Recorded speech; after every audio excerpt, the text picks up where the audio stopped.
I'm Clara, I'm 56, and on Christmas Eve, my own son looked me in the eyes and said, "No gifts for you, Mom. Maybe this will teach you a lesson." And he smirked. That smirk, God, that smirk is burned into my memory like a brand. The way his lips curled up at the corners, the way his eyes went cold and distant, like I was nothing more than a stranger he was putting in her place. My own son. My own flesh and blood. Standing in my living room, surrounded by the Christmas decorations I had spent days putting up, looking at me like I was some kind of burden he had to tolerate. Before I tell you what happened next, please like this video, subscribe to the channel, and tell me where you're watching from. Because what I'm about to share with you changed everything, not just that Christmas Eve, but my entire relationship with my family. And maybe, just maybe, it will help someone else who's been walking in shoes that are far too similar to the ones I wore for far too long. Let me take you back to the beginning of that evening, because you need to understand what led up to that moment. You need to see the full picture of how a mother's love can be twisted into something ugly, something that gets thrown back in her face like it's worthless. I had been planning Christmas Eve dinner for weeks. Weeks. Not days, not a few casual thoughts here and there, weeks of careful preparation, of making lists and checking them twice, of trying to coordinate schedules that never seemed to align with mine. I spent hours upon hours in the kitchen, testing recipes, making sure every detail was perfect. The turkey had to be just right, not too dry, not too moist. The stuffing had to have that perfect blend of sage and thyme that Tyler had always loved as a child. The mashed potatoes needed to be creamy without being too heavy, and the gravy had to be smooth. No lumps, because God forbid there should be lumps in the gravy. I polished the silverware until it gleamed. I ironed the tablecloth twice, because the first time there was still a tiny wrinkle near the corner that bothered me. I arranged and rearranged the centerpiece, moving the candles a fraction of an inch this way and that, trying to create the perfect ambience. I wanted everything to be magical, to feel like the Christmases we used to have when Tyler was small, when his face would light up with genuine joy instead of the practiced tolerance I had grown so accustomed to seeing. The house smelled like pine and cinnamon, like love and memories and all the hopes I had been carrying in my heart for this one perfect evening. I had cleaned every surface, vacuumed every carpet, made sure there wasn't a speck of dust anywhere to be found. Because I knew they would look. I knew Mia would run her finger along the mantelpiece when she thought I wasn't watching, checking for dust like she was some kind of inspector coming to grade my housekeeping. But it wasn't just about the dinner or the decorations. It was about something deeper, something more desperate. You see, my relationship with Tyler and his wife Mia had been growing more and more strained over the past few years. Every conversation felt like walking through a minefield, never knowing what innocent comment might explode into an argument or cold silence. Every phone call ended too quickly, every visit felt rushed, like they couldn't wait to leave. I kept telling myself it was just the normal growing pains of a family adjusting to new dynamics. Tyler had gotten married 3 years ago, and I understood that his priorities had shifted. I understood that Mia needed to feel like the most important woman in his life now. I understood all of that, intellectually. But understanding something in your head and feeling it in your heart are two completely different things. The tension had been building for months. Little comments here and there, subtle digs disguised as jokes, passive-aggressive remarks that left me feeling small and confused. When I would try to address it, try to have an honest conversation about what was happening, they would look at me like I was being overly sensitive, like I was imagining things that weren't really there. "Oh, Mom, you're reading too much into it," Tyler would say, with that dismissive wave of his hand that had become so familiar. We were just kidding around. But I knew the difference between kidding around and cruelty. I had raised that boy from infancy. I had wiped his tears, celebrated his victories, held him through his heartbreaks. I knew every expression that crossed his face, every tone in his voice.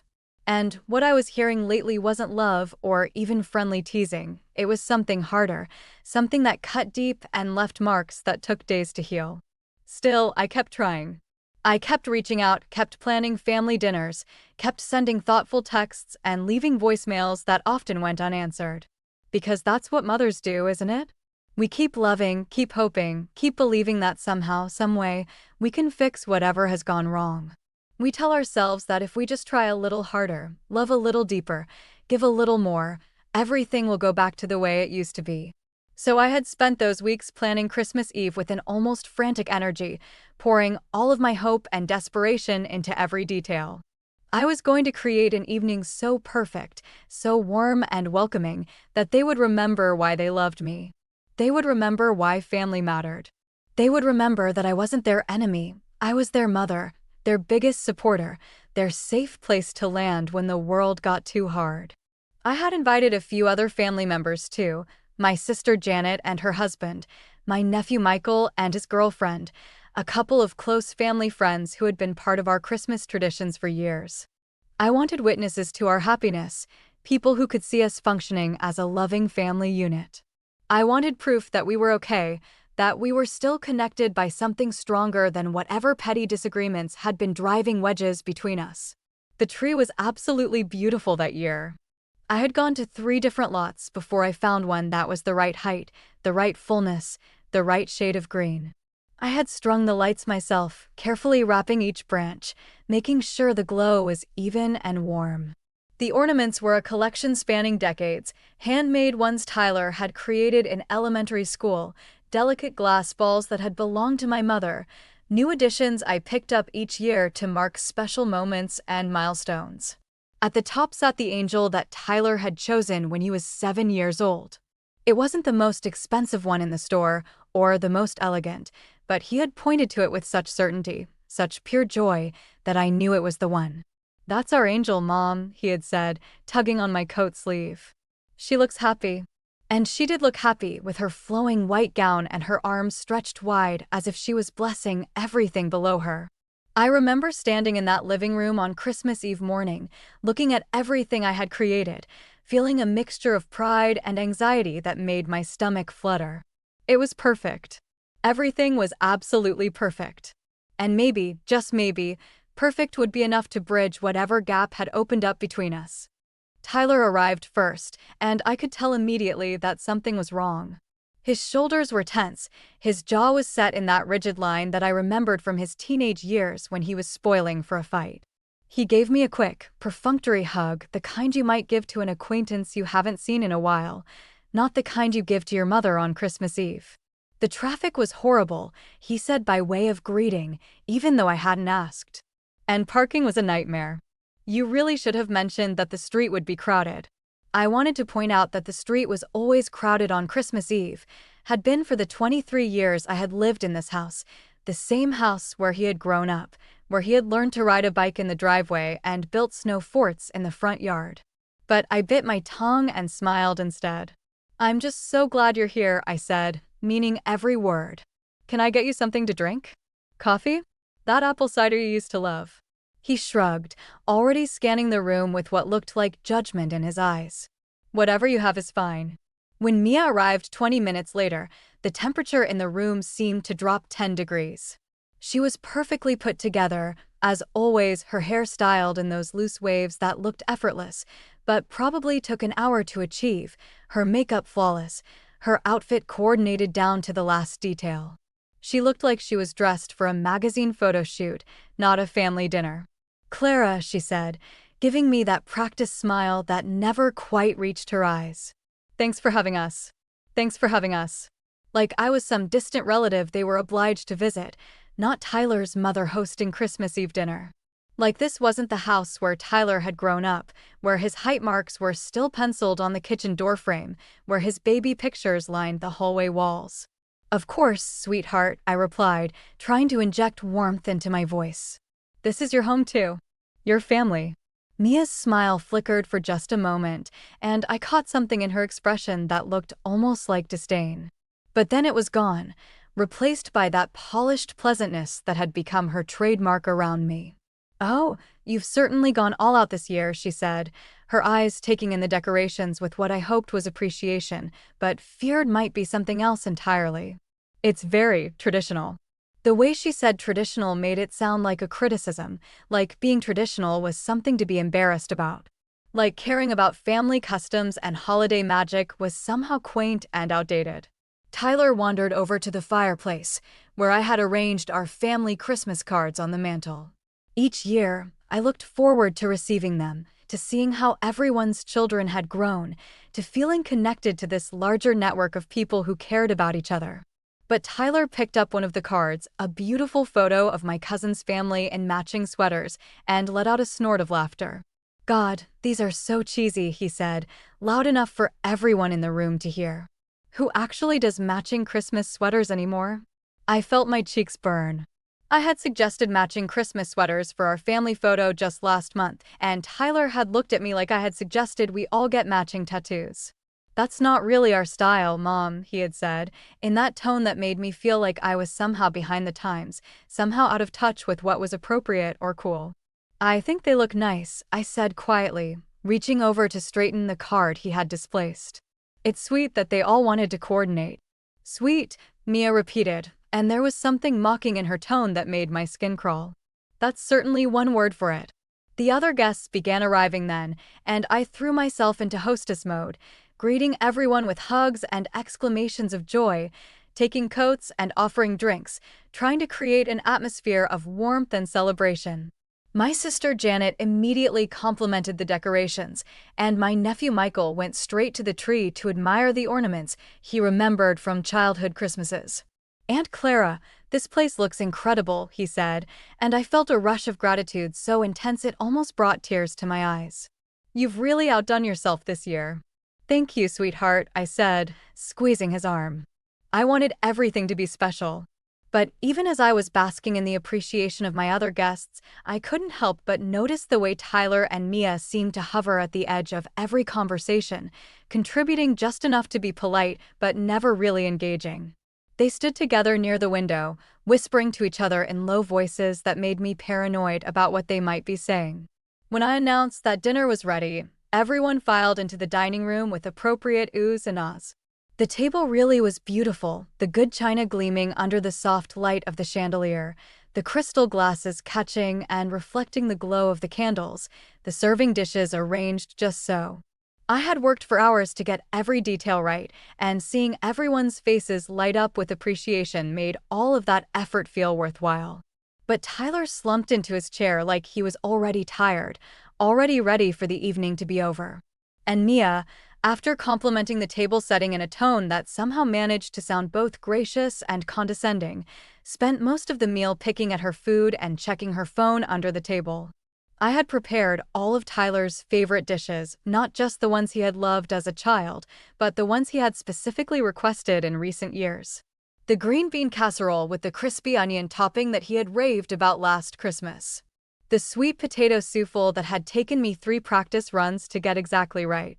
The cranberry sauce made from scratch, not from a can, because he had once made a comment about how much better homemade tasted. But he barely touched any of it. He pushed the food around on his plate, took a few obligatory bites, and spent most of the meal engaged in conversations that pointedly excluded me. When Janet asked him about work, he gave short, clipped answers. When Michael tried to reminisce about childhood Christmas memories, Tyler just nodded along without adding any stories of his own. It was Mia who dominated the conversation, telling elaborate stories about her family's Christmas traditions, their ski trips to Aspen, their New Year's Eve parties in the city.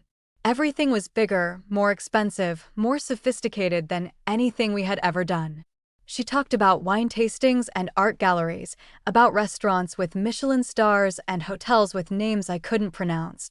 "We're thinking of spending next Christmas in Europe," she announced at one point, her fork poised delicately over her barely touched plate. Tyler's never been to a real Christmas market, and I think it would be so much more authentic than anything you can experience here. I felt something twist in my stomach. Next Christmas. She was already making plans for next Christmas that didn't include me, didn't include this house, didn't include the traditions that Tyler and I had built together over 29 years. "That sounds lovely," I managed to say, my voice sounding strained even to my own ears. "I'm sure you'll have a wonderful time." "Oh, we will," Mia said, and there was something almost gleeful in her tone. "It's so important to experience different cultures, don't you think? To broaden your horizons beyond what you grew up with." The implication was clear. What Tyler had grown up with, this house, these traditions, me, wasn't enough anymore. It was small and provincial and somehow lacking compared to the sophisticated life Mia was offering him. I excused myself to the kitchen to check on dessert, but really I just needed a moment to collect myself. I stood at the sink, gripping the edge of the counter, taking deep breaths and trying not to cry. This wasn't how the evening was supposed to go. This wasn't the warm, loving family gathering I had envisioned during all those weeks of planning. When I returned to the dining room, Tyler and Mia were deep in conversation with Michael about some restaurant they had discovered downtown. They were animated and engaged in a way they hadn't been all evening, laughing and interrupting each other with additional details. It was clear that they were perfectly capable of enjoying themselves, they just weren't choosing to enjoy themselves with me. After dinner, we moved back to the living room for gift exchange. This was the moment I had been both anticipating and dreading. I had spent so much time and thought choosing presents for everyone, especially for Tyler and Mia. For Tyler, I had found a first edition of a book he had loved in college, not an expensive collector's item, but a clean, beautiful copy that I thought he might appreciate for sentimental reasons. For Mia, I had chosen a delicate silk scarf from a boutique downtown, in a shade of blue that perfectly matched her eyes. I had wrapped everything carefully with expensive paper and coordinating ribbons, adding small touches that I hoped would show how much thought had gone into each gift. I had written personal notes to go with each present, expressing my love and my hopes for the coming year. But when I handed Tyler his carefully wrapped package, he barely looked at it before setting it aside on the coffee table. "Thanks, Mom," he said absently, already reaching for his phone. "I'll open it later." "Oh, you can open it now," I said, trying to keep my voice light. "I'm excited to see what you think." He glanced up at me with an expression of mild irritation. I said I'll open it later. Mia accepted her gift with a more gracious smile, but she too set it aside without opening it. "You're so thoughtful, Clara," she said in that tone that somehow made thoughtfulness sound like a character flaw. Then Tyler reached into the bag he had brought with him and pulled out several wrapped packages. My heart lifted a little. Maybe I had been reading the situation wrong. Maybe they had brought gifts after all, and we could salvage this evening, create some positive memories to balance out the awkwardness of dinner. He handed packages to Janet, to Michael, to the family friends who had joined us. Each gift was opened with enthusiasm and gratitude: nice bottles of wine, gourmet chocolate, thoughtful little items that showed Tyler had at least put some effort into choosing them. I sat there waiting, watching everyone else open their presents, feeling my anticipation build. When would Tyler hand me mine? What had he chosen? It didn't have to be anything expensive or elaborate. I just wanted some sign that he had thought of me, that he cared enough to include me in this ritual of giving that had always been so important to our family. But the bag was empty. Tyler folded it up and set it aside, then leaned back in his chair with that smirk I was beginning to recognize and dread. "What about Mom's gift?" Janet asked, looking around as if maybe she had missed something. Tyler's smile widened, but there was nothing warm about it. It was cold and calculating, like he had been waiting for this moment all evening. "No gifts for you this year, Mom," he said, his voice carrying clearly across the sudden silence in the room. "Maybe this will teach you a lesson." The words hit me like a physical blow. I felt the air leave my lungs, felt my hands begin to tremble where they rested in my lap. The room, which had been filled with the warm glow of Christmas lights and the gentle murmur of conversation, suddenly felt cold and harsh and exposed. "I'm sorry," I whispered, because surely I had misheard. Surely my own son hadn't just announced to a room full of family and friends that I didn't deserve a Christmas gift. Surely this was some kind of joke that I wasn't understanding. But Tyler's expression didn't change. If anything, his smile grew wider, more satisfied. "You heard me," he said. "No gifts this year. You need to learn your lesson." The silence in the room was deafening. I could feel everyone staring at me, could sense their shock and discomfort. Janet's mouth had fallen open. Michael was looking back and forth between Tyler and me like he couldn't believe what he was witnessing. Even the family friends, who had been chatting pleasantly just moments before, were now sitting frozen in their chairs. And Mia, God, Mia was trying so hard not to laugh that her whole body was shaking with the effort. She had one hand pressed to her mouth, but I could see the mirth dancing in her eyes, could see how much she was enjoying my humiliation. What lesson? I managed to ask, my voice barely above a whisper. What lesson am I supposed to be learning? Tyler leaned forward in his chair, his elbows on his knees, his expression suddenly serious and condescending. The lesson that you can't just buy people's affection, he said. The lesson that throwing money around and trying to control everyone with guilt trips and obligation isn't the same as actually being a good person. I felt like he had slapped me. Everything in the room seemed to blur around the edges, like I was seeing the scene through water. My hands were shaking so badly now that I had to clasp them together to try to stop the trembling. I don't understand, I said, and I hated how small and broken my voice sounded. I just wanted to give you something nice. I wanted to show you that I love you. Love, Tyler repeated, and he actually laughed. Actually laughed at my pain, at my confusion, at the tears that were starting to gather in my eyes. Is that what you call it? This desperate need to be needed? This constant guilt tripping when we don't call enough, or visit enough, or pay enough attention to you? Each word was like a knife being twisted in my chest. I looked around the room at the other guests, hoping for some sign of support, some indication that they found Tyler's behavior as shocking and cruel as I did. But most of them were staring down at their hands or their empty plates, clearly uncomfortable but unwilling to intervene in what they probably saw as a family dispute. Only Janet was looking directly at me, her face full of concern and growing anger. Tyler, she said firmly, this is completely inappropriate. You don't speak to your mother like that, especially not in front of company. Tyler turned his cold smile on her. Oh, I'm sorry, Aunt Janet. I didn't realize you were the expert on appropriate family dynamics. How many kids do you have again? Janet flinched.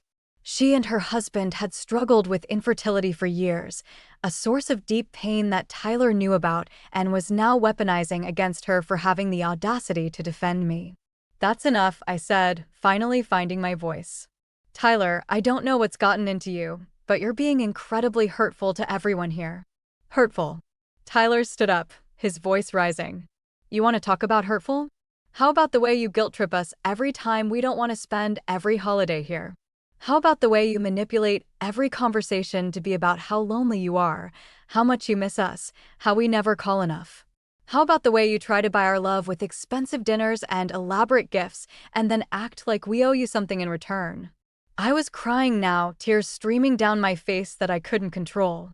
Everything he was saying felt so twisted, so wrong. Yes, I missed him when he wasn't around. Yes, I enjoyed giving gifts and hosting dinners. Yes, I sometimes felt lonely in this big house by myself. But I had never thought of those things as manipulation. I had thought of them as love. I never asked you for anything in return, I whispered. I just wanted to spend time with my son. Your son, Tyler repeated mockingly. God, listen to yourself. I'm a grown man, Mom. I have my own life, my own priorities. I can't be your whole world anymore. I can't be responsible for filling whatever void you have in your life. Mia was nodding along with everything he said, her face full of false sympathy. It's really not healthy, Clara, she added, her voice dripping with fake concern. This level of emotional dependency. Maybe you should think about talking to someone about it. The condescension in her tone, the way she was pathologizing my love for my son, was almost more than I could bear. I stood up abruptly, my legs unsteady, my whole body trembling with a combination of hurt and rage and something else I couldn't quite name. I think you should leave, I said quietly. Tyler raised an eyebrow. Excuse me? I said I think you should leave. My voice was getting stronger now, the trembling beginning to subside. Both of you. Get out of my house. Oh, we're not going anywhere, Mia said with a laugh. The evening's just getting interesting.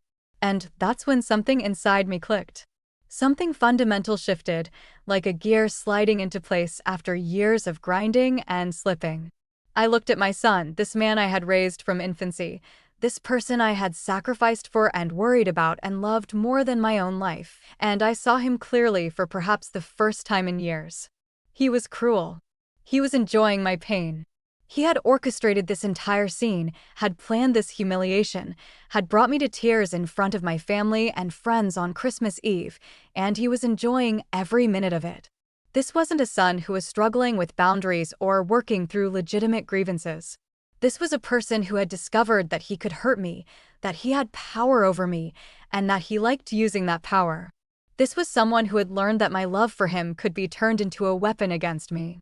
And Mia, God, Mia was practically glowing with satisfaction. She was getting everything she had wanted, seeing me brought low, seeing me put in my place, seeing Tyler choose her side over mine in the most public and humiliating way possible. I walked slowly to the dining room, my legs steadier now, my mind clearer than it had been all evening. I could hear the murmur of conversation behind me as the other guests tried to process what they had just witnessed, but I wasn't focused on them anymore. I had something to retrieve, something I had planned to give Tyler and Mia later in the evening, after the other gifts had been exchanged. I returned to the living room carrying a cream-colored envelope, thick and official-looking. I could feel everyone's eyes on me as I moved, but my attention was focused entirely on Tyler and Mia.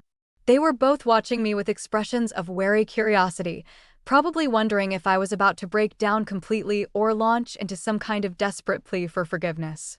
I placed the envelope on the coffee table in front of them, right next to Tyler's unopened gift. "Since we're learning lessons tonight," I said, my voice calm and steady in a way that surprised even me, "I think you should open this." Tyler frowned, clearly confused by the shift in my demeanor. He had expected tears and begging and emotional manipulation, all the things he had just accused me of. He hadn't expected this quiet composure, this sudden stillness. "What is it?" Mia asked, reaching for the envelope with the same casual entitlement she approached everything in my house. "Open it and find out," I said simply. Tyler tore open the envelope, pulled out the documents inside, and began to read. I watched his face carefully, waiting for the moment when the words would sink in, when he would understand what he was looking at. It started with a small frown of confusion. Then his eyebrows drew together as he read more carefully. Then his face went completely pale. What is this?" he asked, his voice suddenly much smaller than it had been just moments before. "Those are copies of some documents I filed this week," I said calmly. "Legal documents that clarify a few things about our relationship going forward." Mia leaned over to read along, and I watched her face go through the same progression of emotions. Confusion, then concern, then something approaching panic. "You can't do this," Tyler said, his voice rising again, but this time with fear rather than anger. "Actually, I can," I replied. "I've already done it. Let me explain what was in that envelope, because it represented months of careful thought and planning.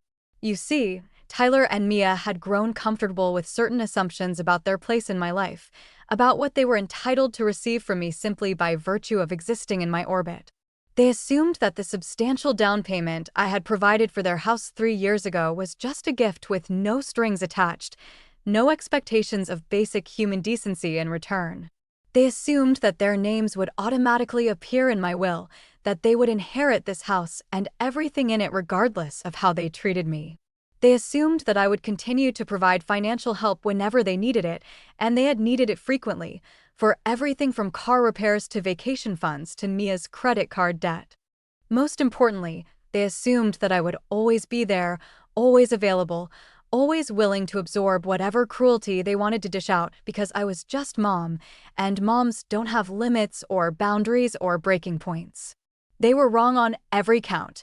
The documents in that envelope legally restructured my financial relationship with Tyler in several key ways. First, the house down payment, which I had originally given as a gift, was now officially reclassified as a loan.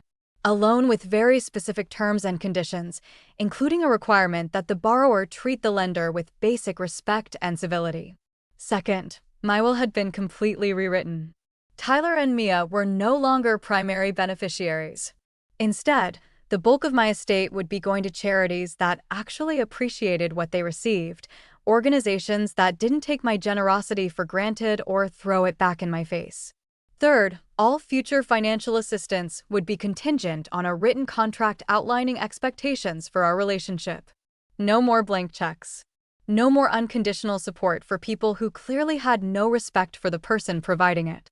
But perhaps most importantly, I had legally changed my holiday traditions.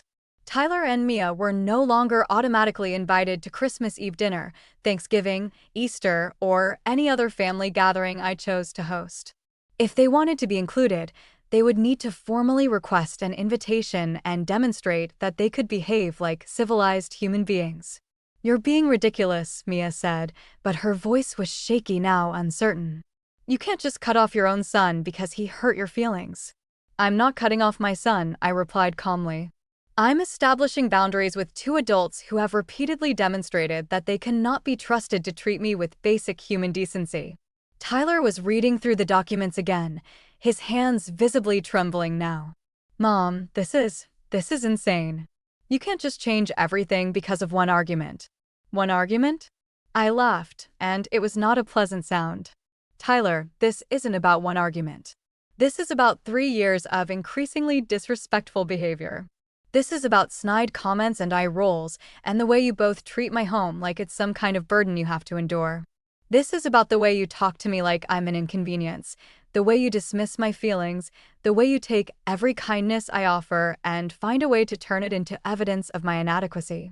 I stood up, looking down at both of them, and for the first time in years, I felt like I was the one with power in this relationship. "And most of all," I continued, "this is about what happened here tonight. What you just did to me in front of my family and friends was not an argument. It was cruelty. It was calculated, deliberate cruelty designed to humiliate me and put me in my place. And the worst part is that you enjoyed it. Both of you enjoyed watching me break down." Tyler was starting to panic now. I could see it in his eyes. The financial implications were finally sinking in. The house they lived in, the lifestyle they had grown accustomed to, the safety net they had taken for granted, all of it was suddenly in jeopardy. "Mom, let's talk about this," he said, his tone completely different now. Gone was the smirking condescension, replaced by something approaching desperation. "Maybe we got a little carried away tonight. Maybe we can work this out." "Oh, now you want to talk," I said. "Now that there are consequences for your behavior, suddenly you're interested in working things out." Mia was frantically flipping through the pages, probably calculating how much money they stood to lose. "This is ridiculous, Clara. You're overreacting to what was obviously just a joke. Tyler didn't mean anything by it." "A joke," I repeated. "Humiliating your son's mother in front of her family and friends is your idea of a joke?" "It wasn't humiliation," Tyler protested, but he couldn't quite meet my eyes anymore. We were trying to make a point about boundaries." "Boundaries," I said slowly, savoring the word. "You know what, Tyler? You're absolutely right. Boundaries are incredibly important. And that's exactly what these documents represent, my boundaries." I picked up the envelope and pulled out one more sheet of paper that they hadn't seen yet. "This," I said, "is a cease and desist letter. It legally prohibits both of you from entering my property without my explicit written consent. It also prohibits you from contacting me through any method, phone, email, text, social media, unless it's to formally apologize for tonight's behavior and request the opportunity to repair our relationship." Tyler's mouth fell open. You're banning us from your house?" "I'm protecting myself from further abuse," I corrected. Something I should have done a long time ago. The other guests were watching this exchange with a mixture of fascination and horror. I could see Janet nodding approvingly, could see Michael looking at Tyler with something approaching disgust. The family friends were clearly uncomfortable, but seemed to recognize that Tyler had crossed a line that couldn't be uncrossed. "This is insane," Mia said again, but her voice was getting higher, more frantic. "You can't just cut off your entire family because they called you out on your manipulative behavior." "Manipulative behavior," I repeated. "You mean like spending weeks planning a perfect Christmas Eve dinner? Like buying thoughtful gifts and decorating my home to create a warm, welcoming atmosphere? Like loving my son unconditionally even when he treats me like garbage?" "Yes," Tyler exclaimed, apparently thinking he was making a point. "Exactly like that. The guilt trips, the emotional manipulation, the way you make everything about you and your feelings." I stared at him for a long moment, this man I had given birth to, this person I had shaped and molded and loved with every fiber of my being. And I realized that somewhere along the way, he had become someone I didn't recognize. Someone cruel and entitled and incapable of appreciating the people who loved him. Let me tell you something about manipulation, Tyler, I said quietly. Manipulation is making your mother feel guilty for loving you. Manipulation is taking her generosity and throwing it back in her face. Manipulation is orchestrating a public humiliation designed to make her question her own worth as a person. I turned to address the room at large because I wanted everyone to hear this, wanted witnesses to what I was about to say. For 3 years, I have bent over backward to accommodate these two people. I have ignored snide comments, overlooked disrespectful behavior, and made excuses for treatment that I would never accept from anyone else. I've given money, time, energy, and unconditional love to people who have repeatedly demonstrated that they view all of those things as their due rather than as gifts. My voice was getting stronger now, more confident. I felt like I was waking up from a long, painful dream. I have allowed my own son to speak to me in ways that would horrify me if I heard him speaking to a stranger that way. I have enabled a relationship dynamic where my feelings, my dignity, and my basic human worth are considered negotiable. And tonight, I watched him take pleasure in causing me pain. Tyler was crying now, real tears, and for a moment my heart softened. But then I remembered his smirk, remembered the way Mia had tried not to laugh, remembered the deliberate cruelty of announcing my unworthiness in front of people I cared about. I give generously, I said, looking directly into Tyler's eyes. But I won't give where there's cruelty. The silence in the room was absolute. Even the Christmas music had stopped playing at some point, leaving only the sound of people breathing, of my own heart pounding in my chest. We need to talk about this privately, Tyler said desperately. Not in front of everyone. This is between family. No, I said firmly. You chose to humiliate me publicly, so you can face the consequences publicly. You wanted to teach me a lesson in front of my guests? Well, consider this lesson learned. I walked over to the front door and opened it, the cold December air rushing in and mixing with the warm, pine-scented atmosphere I had worked so hard to create. I think it's time for you to leave, I said calmly. Both of you. Tyler stood up slowly, the documents still clutched in his shaking hands. Mom, please. Let's talk about this. Let's work it out. We'll talk when you're ready to treat me like family, I said. When you're ready to acknowledge that I'm a human being with feelings that matter. When you're ready to apologize for what you did here tonight and mean it. Mia grabbed her purse and coat, her face flushed with anger and embarrassment. This is ridiculous, she muttered. Completely ridiculous. What's ridiculous, I replied, is that it took me 3 years to realize that respect isn't something you can earn through kindness alone. Some people will only respect you when there are consequences for not doing so. Tyler hesitated in the doorway, looking back at me with an expression I couldn't quite read. For a moment, I thought he might actually apologize, might show some genuine remorse for what he had done. Instead, he said, "You're going to regret this, Mom. When you're sitting alone in this house, you're going to regret pushing your family away." The threat in his voice, the assumption that I would eventually cave and welcome him back on his terms, only confirmed that I was making the right choice. Tyler, I said gently, I've been sitting alone in this house for 3 years, wondering what I did wrong to make my son treat me with such contempt. Tonight, I finally have my answer. I didn't do anything wrong. You did. After they left, after their car had disappeared down the street, I closed the door and leaned against it for a moment, suddenly exhausted. The other guests were still sitting in my living room, probably not sure whether they should leave or stay or try to pretend nothing had happened. But you know what? I didn't feel devastated anymore. I didn't feel small or broken or confused. I felt relieved. For the first time in years, I felt like I was in control of my own life. Janet came over and put her arm around me. Honey, are you okay? You know what? I said, surprised by the truth of my words. I think I am. We spent the rest of the evening together, the people who remained. We talked and laughed and shared stories. We opened presents and ate dessert and enjoyed each other's company. And for the first time in a long time, I felt genuinely happy during the holidays. Michael stayed late to help me clean up, and as we were washing dishes together, he said something that I will never forget. Aunt Clara, I've been watching how Tyler treats you for the past couple of years, and I've wanted to say something so many times.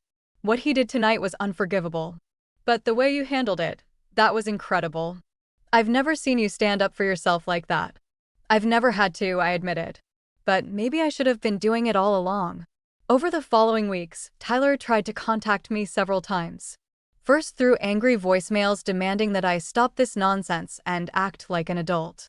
Then through increasingly desperate messages as the financial reality of his situation began to sink in. The house payment was due, and without my help, they were going to struggle to make it. Mia tried a different approach, sending me long text messages about how much they loved me, how sorry they were for any misunderstanding, how they wanted to work things out as a family. But her apologies were carefully crafted non-apologies, acknowledging my hurt feelings without taking any responsibility for causing them. I didn't respond to any of it. Not because I was trying to punish them, but because I was waiting for something real. I was waiting for genuine accountability, for sincere remorse, for some indication that they understood the gravity of what they had done and were committed to changing their behavior. It took 2 months. Tyler finally showed up at my door on a cold February morning alone. He looked tired, stressed, older somehow. When I opened the door, he didn't demand to be let in or try to argue his way past my boundaries.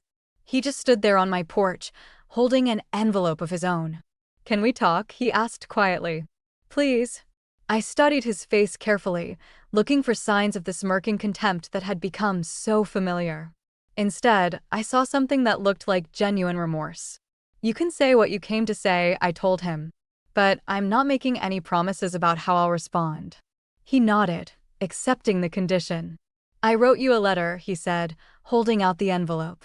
"Because I wanted to make sure I said everything the right way, and I was afraid if I just tried to wing it, I'd mess it up again." I took the letter, but didn't open it immediately. "What does it say?"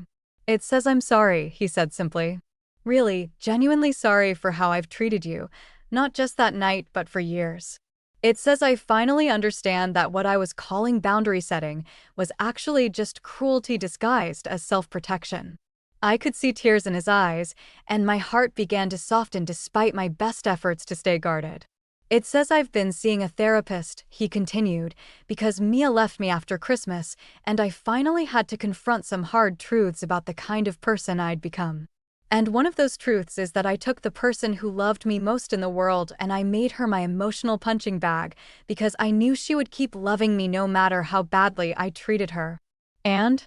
I prompted, because I needed to hear him say it all. "And that was wrong. It was cruel and selfish and unforgivable. You deserved so much better from me, Mom. You deserved a son who protected your heart instead of breaking it. You deserved gratitude for your generosity instead of contempt. You deserve to be treated like the amazing mother you've always been instead of like some burden I had to tolerate." The tears were flowing freely now, down both of our faces. "I don't know if you can ever forgive me," he said. "I don't know if I deserve forgiveness. But I want you to know that I'm working on becoming the kind of man you can be proud of again. The kind of son who honors what you sacrificed for him instead of throwing it back in your face." I opened the letter with trembling hands and read it through twice. It was everything I had hoped to hear and more. It was specific about what he had done wrong, sincere in its remorse, and concrete about his plans for change. It wasn't perfect, and it couldn't undo the pain of that Christmas Eve, but it was real. "Come inside," I said finally. "Let's talk." That conversation lasted 6 hours. We talked about everything: his childhood, his marriage, his relationship with Mia, the pressure he had felt to choose sides, the way my love had somehow become twisted in his mind into something oppressive rather than nurturing. We talked about my mistakes too, because I had made some. I had sometimes used my generosity as a way to maintain connection when emotional intimacy felt too risky. I had sometimes made comments designed to evoke guilt when I felt like I was being forgotten or neglected. But mostly, we talked about how to move forward, how to rebuild trust, how to establish healthy boundaries that protected both of us without requiring either of us to sacrifice our dignity. It's been 10 months since that conversation, and Tyler and I are still working on rebuilding our relationship. It's not the same as it was before. We can't go back to the innocent simplicity of my unconditional love and his unexamined acceptance of it. But in many ways, it's better. It's more honest, more balanced, more sustainable. He comes to dinner every other week, and we talk about real things: his therapy, his work, his struggles with loneliness since Mia left. I share more about my own life too, my own challenges and victories that have nothing to do with him. We're learning to be two adults who love each other rather than a mother and child locked in an unhealthy pattern of enabling and resentment. Tyler paid me back the money I had loaned him for the house down payment, which he sold after the divorce. He's living in a smaller place now, within his means, learning to value what he has instead of always wanting more. He's working on appreciating generosity when it's offered instead of taking it for granted. And me? I've learned something crucial about love and boundaries and self-respect. I've learned that unconditional love doesn't mean accepting unconditional disrespect. I've learned that generosity without boundaries becomes enabling, and enabling isn't love, it's fear disguised as love. I've learned that standing up for yourself isn't cruel or selfish or manipulative. It's necessary. It's healthy. It's the only way to maintain relationships that honor the humanity of everyone involved. Most importantly, I've learned that love isn't owed to anyone, not even your children. Love is a gift, and like all gifts, it should be treasured, not taken for granted. And when someone consistently treats your love as an obligation rather than a blessing, you have not only the right, but the responsibility to protect that love from further damage. That Christmas Eve was the worst night of my life in many ways. But it was also the night I finally learned to value myself as much as I valued the people I loved. It was the night I discovered that respect isn't something you can earn through kindness alone sometimes, it's something you have to demand through consequences. And you know what? I sleep better now. I wake up each morning knowing that the people in my life are there because they want to be, not because they feel obligated or because they're afraid of losing access to my resources. I know that when Tyler tells me he loves me now, he means it. And when I tell him I love him, it comes from a place of choice rather than desperate need. The Christmas after that terrible night was quiet. Just Tyler and me, Janet and her family, a few close friends who had stood by me through the whole ordeal. It was smaller than the elaborate productions I used to orchestrate, but it was filled with genuine warmth and appreciation. When Tyler handed me a carefully chosen gift, a photo album he had made documenting our better memories together, along with handwritten notes about what those moments had meant to him, I cried. But these were good tears, healing tears. I want to earn my place at this table, he had written in the front of the album. Not assume it's mine by right, but earn it by being worthy of it. And that's what love should be, isn't it? Not an obligation or a burden or a weapon to be used against each other, but something precious that we protect and nurture and earn through our choices and actions. That smirk Tyler gave me on Christmas Eve, the one that's burned into my memory, it taught me something invaluable. It taught me that the moment you allow disrespect, you teach others it's acceptable.